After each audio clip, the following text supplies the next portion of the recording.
যারা সারাক্ষণ পড়তে ভালোবাসে তাদের উদ্দেশ্য করে বলছি, আমাদের পর্তুগালেও কিছু মানুষ রয়েছে তারা শুধু মানে খুব খুবই পড়তে পছন্দ করে।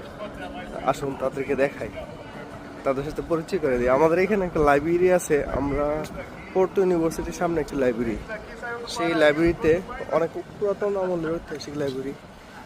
জাস্ট এই লাইব্রেরিতে পড়তে আসার জন্য কতগুলো মানুষ।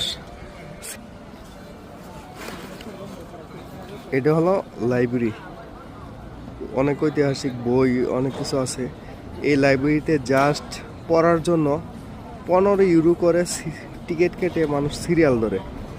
দেখুন দেখুন কতগুলো মানুষ 1 ঘন্টা দাঁড়িয়ে সিরিয়াল ধরে টিকিট কেটে তারপরে এই লাইব্রেরিতে শুধু পড়তে যাই। আর আমাদের